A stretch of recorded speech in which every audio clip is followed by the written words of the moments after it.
Trump will campaign across the country this week as he struggles to adjust to Harris. Bedminster, NJ.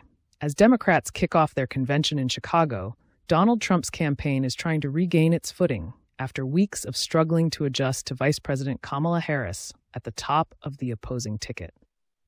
Trump will attempt to undercut the Democratic celebration with a jam-packed schedule that includes daily events in battleground states tied to subjects where Republicans think they hold an advantage. It's his busiest campaign week since the winter, when he faced challengers in the Republican primary. But when Trump has held events billed as policy speeches throughout the campaign, they have often resembled his usual rambling rally remarks. And as has long been the case during his political career, Trump has undercut his own message with outbursts and attacks that drown out anything else. The former president and Republican nominee has appeared at times in denial about the reality that Harris, and not President Joe Biden, is now his rival. He's launched deeply personal attacks, lied about her crowds by claiming images of them were generated by AI, and played on racist tropes by questioning her racial identity as she runs to become the country's first black female and first South Asian president. The outbursts have alarmed allies, who worry Trump is damaging his chance in what they believe is an eminently winnable race. Privately and publicly, they have urged him to focus on policy instead of personality, and to do more to broaden his appeal with swing voters as they grow more nervous about Harris's competitiveness. If you have a policy debate for president, he wins, South Carolina Senator Lindsey Graham said Sunday on NBC's Meet the Press. Donald Trump, the provocateur, the showman, may not win this election. Trump is scheduled to appear Monday in Pennsylvania to talk about the economy and energy, Tuesday in Michigan to talk about crime and safety, and Wednesday in North Carolina to talk about national security at a joint appearance with his running mate, Ohio Senator J.D. Vance. On Thursday, he'll travel to the southwest border in Arizona to talk about immigration before going Friday to Arizona and Nevada. Graham said he wanted Trump to focus on what he would do on the economy and the U.S.-Mexico border, arguing policy is the key to the White House. Some people at his rallies agreed with that advice. He needs to quit talking about Biden other than Harris piggybacking on those policies, said Corey Geno, a 53-year-old from Swannanoa, North Carolina, who was waiting to see Trump speak last week in nearby Asheville. He needs to keep the conversation on the issues and what he's doing to do for Americans instead of running off on tangents where he's just bashing her and that sort of thing. An economy news conference ends with talk of injured veterans.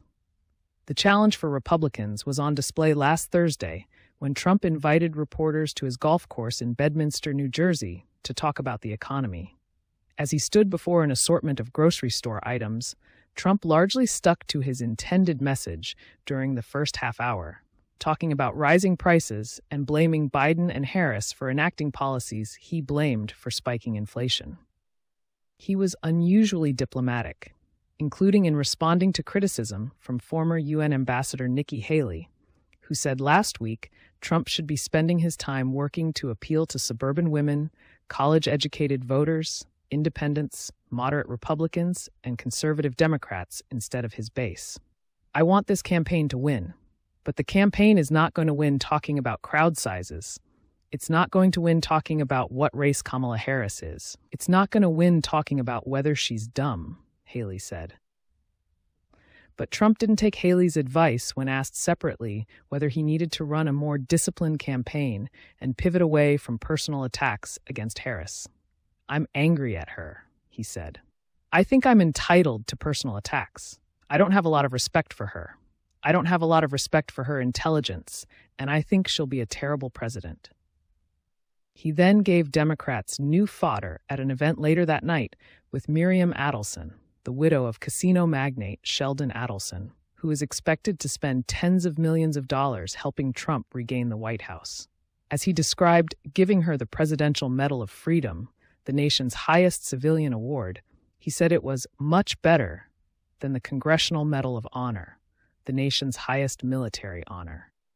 Everyone who gets the Congressional Medal of Honor, that's soldiers, they're either in very bad shape because they've been hit so many times by bullets, or they're dead, Trump told an audience.